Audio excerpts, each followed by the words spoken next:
Victory Studios in downtown Little Rock. This is Capitol View with your host, Jesse Tenor.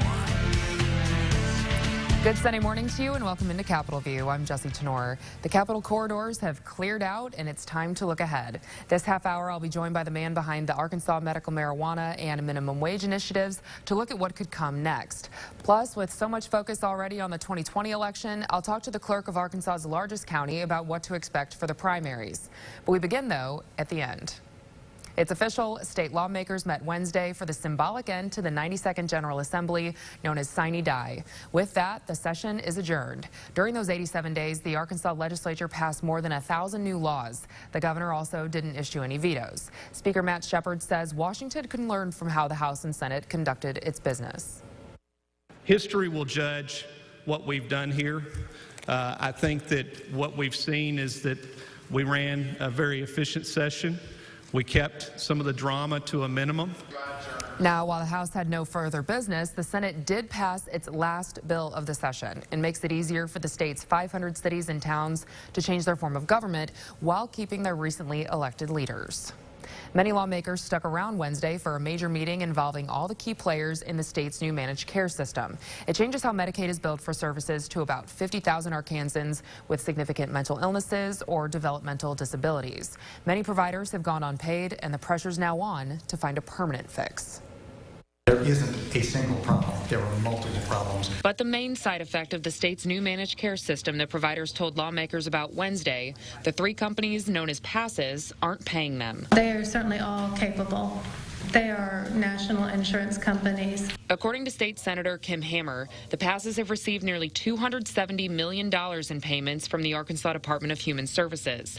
The agency's director says providers have billed claims and not been paid, due largely in part to a software issue. These are not large providers who can, go for months carrying large unpaid claims. So for those reasons, it becomes problem number one. But the PASSes say they have come up with temporary solutions. We're able to pay the claims rate for providers today, while others anticipate by the end of the week. But lawmakers want long-term fixes as providers continue to extend lines of credit, and some of these patients with significant mental illnesses or developmental disabilities remain unsure about their services. That's the problem nobody's talking about here, is the fact that patients suffered because they couldn't get seen by their doctors anymore. The new system took effect last month after DHS pushed its original start date of January back. A lawsuit tried to delay the rollout, but a judge kind of put a pin in the issue to see how everything pans out over the next 6 months. Arkansas sues 3 major drug distributors for their alleged role in the opioid crisis. Attorney General Leslie Rutledge filed the lawsuit Thursday morning against Cardinal Health, McKesson Corporation, and AmerisourceBergen, which she says make up 85% of the national opioid market. The lawsuit claims the company's conduct has cost consumers and the state millions of dollars in payments for opioid orders that were illegal, misrepresented, unfair, or harmful. Wholesale distributors flooded our state with nearly 78 pills for every man, woman, and child. Distributors fueled the explosion of opioids in Arkansas.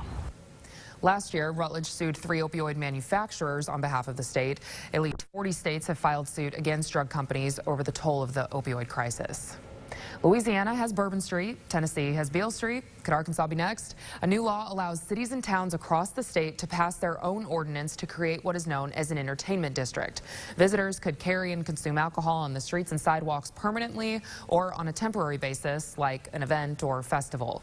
The North Little Rock mayor says this issue has come up for years in his city. He plans to move forward cautiously. We don't want to turn our downtown entertainment district into Bourbon Street, for sure. But we're going to look at our options to try to figure out what's going to enhance the experience of coming to our entertainment district. North Little Rock, among other cities, plan to meet over the new law within the next month. And coming up after a quick break, Arkansas rolling out big changes approved by voters the last 2 elections. I'll talk to the man behind some recent initiative about what comes next. You're watching Capitol View on Sunday morning. Family owned since 1979, Johnston's Home Center is here to help Central Arkansas breathe easier. Come in and see how allergy and pet filters for Riccar and vacuum cleaners can make your home healthier. Low prices and top-notch customer service. That's Johnston's. Airlift Concrete Experts is your go-to company for trouble with any settling concrete. We use a structural polyurethane that is injected beneath the structure to raise it back to a level state. And every job we do has a warranty. Call Mike at Airlift Concrete Experts. It's the Great Outdoor Sale at Family Leisure. Stay cool. 24-foot pools, only $19.99 installed. Largest selection in the country. Enjoy quality and comfort outdoors. Hundreds of in-stock patio sets. Whatever your style or budget, we've got you covered. Keep your kids active this summer with high-quality play sets from Family Leisure. Relieve aching muscles. 4-person spas, only $19.99. Swim spa starting at $99.99. These great products also on sale now. The Great Outdoor Sale going on now at Family Leisure. Sweet, juicy flavor. Local. Organic. As one of America's largest produce buyers, Kroger gets the pick of the crop at savings we pass on to you. That's peak of the season freshness, priced right. Sold it, sold it, sold it. Attention home buyers, lake enthusiasts, and investors. Absolute Real Estate Auction, Thursday, May 9th at 11 a.m. in Shirley, Arkansas, with a move-in ready 2,500 square foot custom home on 15.7 acres. With 4 bedrooms, 2 bathrooms, and only 1.8 miles from the Fairfield Bay Marina. Panoramic year-round views of Greers Ferry Lake and Sugarloaf Mountain. Selling in 3 tracks in any combination. Regardless of price on auction day, go to wilsonauctioneers.com. Sold it, sold it, sold it. Family owned since 1979, Johnston's Home Center is here to help Central Arkansas breathe easier. Come in and see how allergy and pet filters for Riccar and vacuum cleaners can make your home healthier. Low prices and top-notch customer service. That's Johnston's. You're watching Capitol View, Sunday morning talk focused on the political scene in Arkansas. Welcome back to Capitol View. This week kicks off a busy May for 2 issues voters approved in prior elections: medical marijuana in 2016 and casinos in 2018. Dispensaries are expected to open this month, and the official applications for casino licenses will be submitted. There are a lot of moving parts here, so I want to bring in attorney David Couch to break down some of this for us. David, thanks for coming back. My pleasure. So you, of course, were the author of the medical marijuana amendment that voters approved, and you've been very critical of the time it's taken to roll out, especially with Oklahoma, our neighbor, up and running. But realistically, is this something that you thought would happen as far as the timeline? No, absolutely not. I thought we would be up and running within a year. You know, it's not near as difficult as everybody seems to, as Arkansas has made it be. You know, it's as of today, it's 901 days since the people voted for this, and that's just entirely too long a period of time. I know people keep pointing to Oklahoma. Let's be a little realistic about that, too. People were worried about the Wild West here, but when you look at Oklahoma, I mean, they're kind of letting everything Oklahoma did a different, you know, we tried to balance the market to make sure that the patients were taken care of, and the business people that invested the money in it, you know, had an equal balance there as well. Oklahoma, what they've done is they've just, like, if you wanted a license, come get it, and they've let capitalism take over. And apparently it's working really well for them. I mean, in January they had $12 million in sales, and if we'd had $12 million in sales in Arkansas, that'd been $760 million in state income taxes. Now, cultivation facilities, they're going through the harvesting process. Dispensaries set to open later this month. Patients are ready, got their cards. But anything that you anticipate happening to delay the process more? Any other issues? No, I don't think there are really going to be any more issues with respect to what infrastructure is up and running now. The biggest problem I see is I know that one of the cultivation facilities is harvesting their crop. 2 dispensaries may be open. I'm afraid that the demand is going to outstrip the product availability, and it's going to cause shortages and some even more frustration involved for the patients. I guess we'll have to wait and see how that plans out, too. In the past couple weeks, I've also seen some rumblings about medical marijuana becoming legal on a federal level by the end of 2019 because of the way that the House, that's now gone to the Democrats. Sure. Is that, in your opinion, could that happen? Is that likely? I really believe that that's a good possibility this time around. You know, you have President Trump has actually said he supports medical marijuana, so I don't think you have any pushback from him on that position. Now, it was the Republican members of the Congress that really were the holdup. Now that the Democrats have control of Congress, there's been a lot of bills passed. It's going to be a big issue in the presidential campaign. So I really do believe that in some respects they're going to, if not legalize marijuana on a federal standpoint, what they'll do is they'll say if you're a state and you want to legalize it, then it's okay with us. And then what about decriminalization? We tried to, something came up right at the end of the session. Representative Charles Blake, he ended up filing that, just kind of ran out of time. But do you expect that to kind of happen on a national level? Some talk about that? You know, again, that's a big issue in the presidential debates and things like this. I think I think that it might be something that we would do in Arkansas, would be an initiative. You know, patients are so frustrated and citizens are frustrated right now with the way that the medical marijuana process go. I think that it's created a groundswell of support for either just full legalization or decriminalization. We really should decriminalize marijuana. Senator Elliott and Representative Brake did file that bill and it didn't get out, and now Alabama, I think, is just about to pass it. Texas is about to pass it. You know, I just wish Arkansas would be ahead of the ball once. And another initiative, of course, casinos. So we had another big announcement this past week for Pope County Hard Rock Hotel and casino proposals. So that means that we now have Warner Gaming, which is over them, Cherokee Tribe, Gulfside Casino Partnership. The Arkansas Racing Commission will take applications through the entire month of May. What happens if it decides to reject Gulfside's permit that county officials approved before they left office? Well, you know, if you look at the Constitution, it says that the application must be accompanied by the county judge, not a county judge. So in my opinion, it has to be accompanied by the current county judge. It can't be a past county judge. If that was the case, you know, maybe one of the other entities that wanted to apply could go get the county judge that was before that and get him to sign a letter. You know, and then the General Assembly has passed the law that says that it should be the current county judge, and I think the Racing Commission. So I think that the Racing Commission should and probably will reject any casino application that doesn't have the current county judge's approval. Do you then expect Gulfside to then file suit and then kind of delay the process? I'm sure they'll try to file suit. I don't know if it's going to delay the process. You know, eventually, I think perhaps that Pope County will get a casino. Because, you know, it's such a big economic investment in any community, and then if they don't, then, you know, I know that Johnson County tried to get permission to amend the Constitution through the General Assembly. You can't do that. So if Pope County doesn't do it, then I would suspect that at some point in time there might be an initiative filed to move it to another county in the state, either Johnson or Conway, or, you know, if you pick, anybody could do it and pick any county, and maybe that might encourage the people of Pope County to decide they wanted it.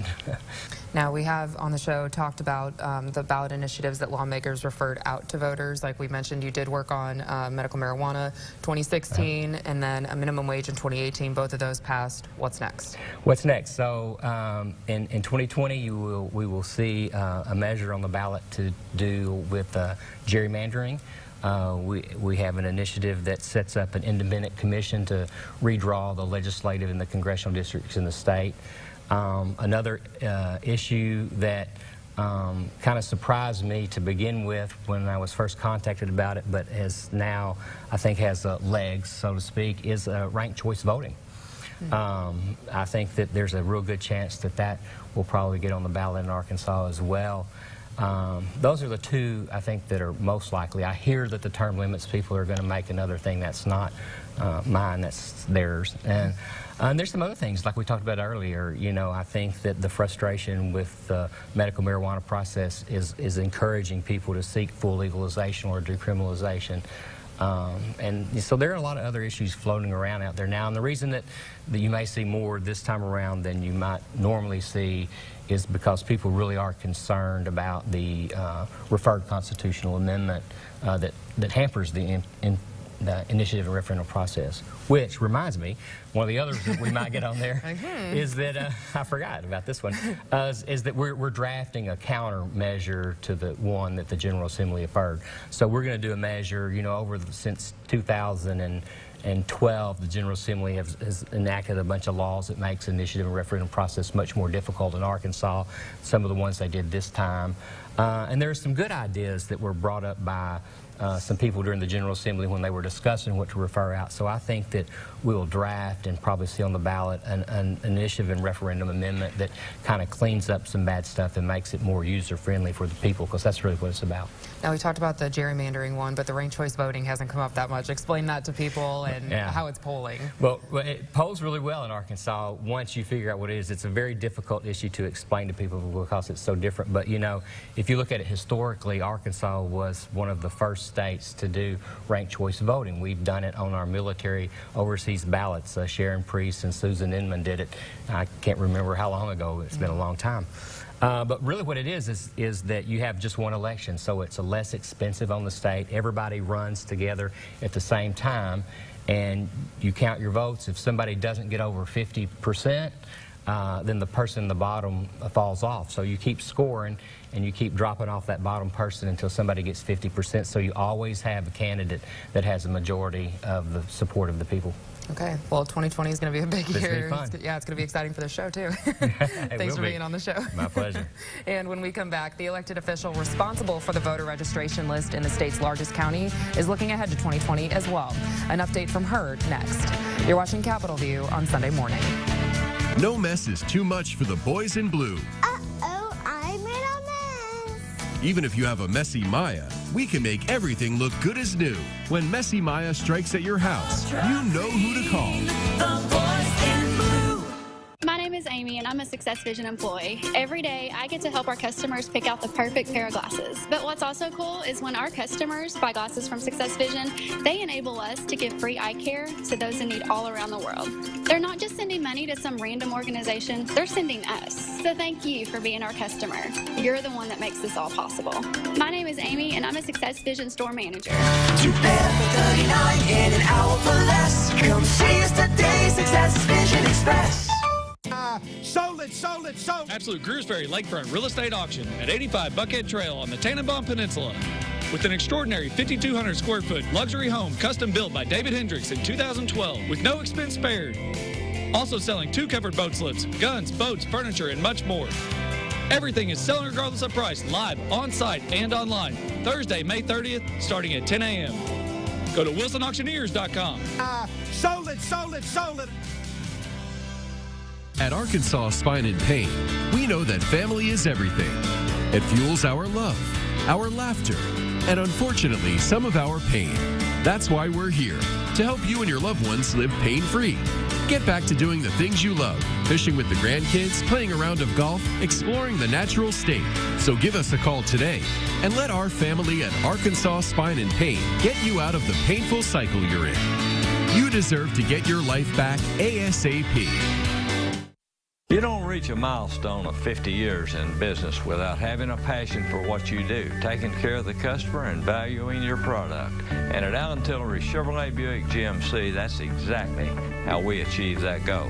Hi, I'm Allen Tillery. For over 50 years, the car business has been in my blood, and it runs through the whole family. We want to take care of you, be it service, state-of-the-art body shop, or your next vehicle. So come join the Allen Tillery family. That's Allen Tillery Auto in Hot Springs. No mess is too much for the boys in blue. Uh-oh, I made a mess. Even if you have a messy Maya, we can make everything look good as new.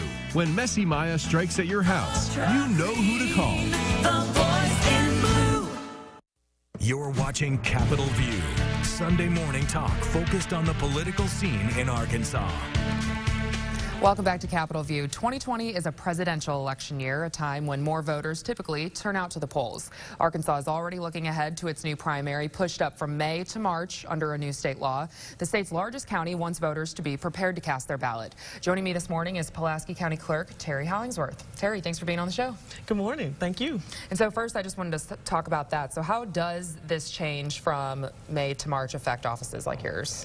Well, certainly we have to get ready earlier, so that's really how it affects our office. Other than that, it's going to be the same kind of election, you know, that would be in May, but we just have to start earlier now. So, right. yeah.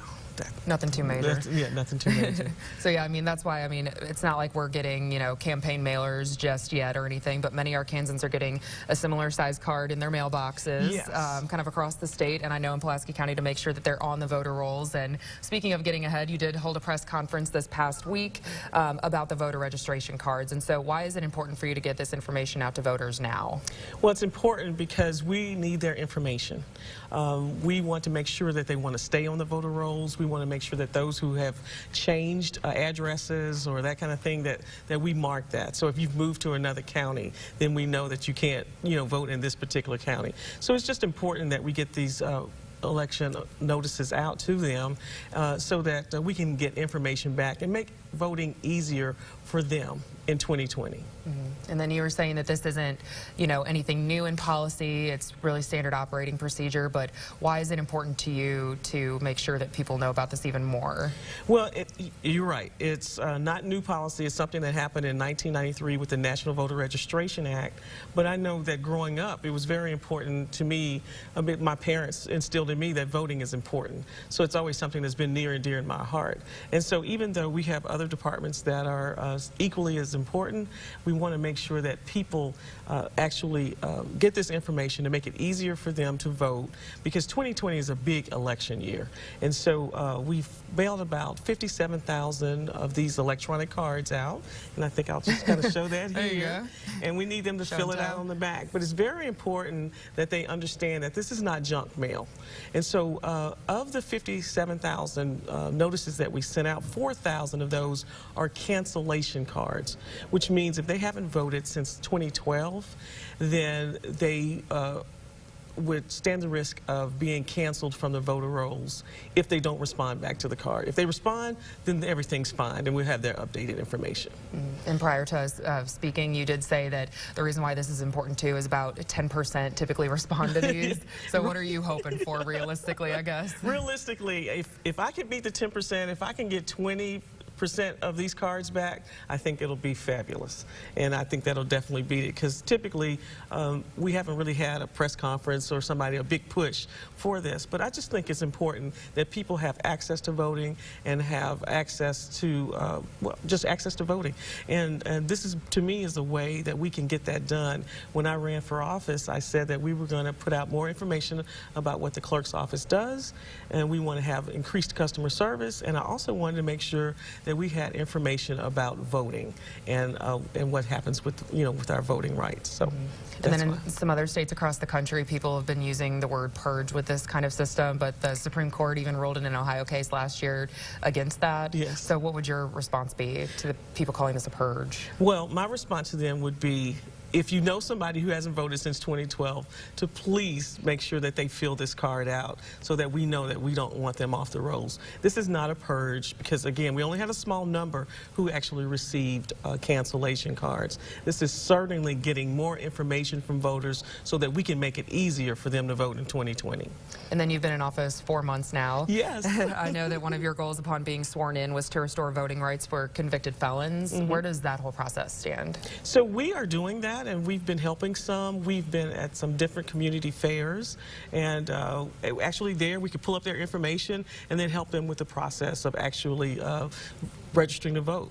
And it was really, during the campaign, I actually had a friend of mine who was off the rolls for a while, and he actually went. He was a veteran, you know, and so he went and voted as well, you know, during this past election. So I just think it's great when you have people who have either been an ex-felon or something like that, who can actually vote and have a say in their community, in their election, and in their country. And then community outreach was definitely one of your platforms, and also technology. Moving forward, how does your office plan to implement some of that? Well, with with customer service, or did you say, I'm sorry? Community outreach. No, Community you're fine. outreach. Yeah. In a way, kind of the same thing. For me, this is part of community outreach because we want people to understand that they do have rights to vote, and that we want them to actually, you know, return these cards back. And we're doing other efforts of letting you know that the clerk's office does real estate transactions, or you know, foreclosure sellings on the steps of the Capitol. It's actually inside, but it says on the steps. So we've been putting that information out on Facebook, and if I'm out anywhere, we definitely want to put out that information where I am and where I'm going so that people understand what the clerk does is more than just file paperwork for lawsuits and that kind of thing. So, and then as it relates to technology, we're certainly working on those things. We have been looking at what we can do to increase our IT or our technology in the office to make sure that the voter data is secure, and just to make sure that we can upgrade for when you interface with the website and those kinds of things. Okay. And then how do you plan to potentially reach out to a difficult base that's usually hard to reach out to, these millennials, these younger voters, things like that? That's a good question, because I even faced that as I was campaigning. So we want to make sure that we can do some text programs, something like that, maybe even do some YouTube videos or something where we're actually reaching the younger voters, and hopefully we can get some on board to even help us and steer us in the right direction. Okay, so like Twitter, Facebook, things like that. Yes, social media. And we're on Twitter and Facebook and that kind of thing. But sometimes you need to just get us, a group of people who are different demographics, and just ask them, their opinion. What do they think? And I think we're going to do some of those things too. And then at the beginning of the show, we were talking about how the session wrapped up after 87 days. I know that you were at the Capitol a little bit. What were some of the reasons that brought you to the Capitol during the session, bills in particular? There were different bills on the circuit clerk side and also on the county clerk side, but more so on the circuit clerk side as it relates to different fees we charge, or different things like that, or redacting, names from different filings and that kind of thing that's part of the permanent record. So there were some things that we were up there, making sure it either passed or failed as a particular group. So I went with other clerks. Okay, and then which ones, I guess, were you happy passed, failed? We've been asking everybody on this show, so. I don't have all the numbers in my head, but I'm happy that, well, I really would like for the election to be May as usual, but it's not a problem. It's just that, like I said, it's just earlier, But that was something that I was certainly looking at and watching, and now we're just going to be in March, and we'll get that done. I'm just glad I don't have to run in this particular time. Well, yeah, hey, that brings the interview full circle, so exactly. It's like you're used to doing this or something. Exactly. Terry, thanks for being on the show. Thank you so much. I appreciate it. And stay with us. We're back to wrap it all up after this. You're watching Capitol View on Sunday morning. The delicious fish sandwich from Sonic. It's 100% Alaska pollock smothered with tartar sauce and pickles on a brioche bun. Have we reeled you in yet? Did you catch that? The fish sandwich only at Sonic. Are you hooked? Tonight. Are you ready? Are you ready? Fight! It's the last chance to get into the finals. Let's go! I'm here to win. And everything will be left on the dance floor. Is everybody okay? World of Dance tonight on NBC. I need to post bail. How am I going to get the money? Open the safe! It's on a timer. Why don't you just come back in the morning? What? At some point, I'm going to need a burrito and a big old cup to urinate in.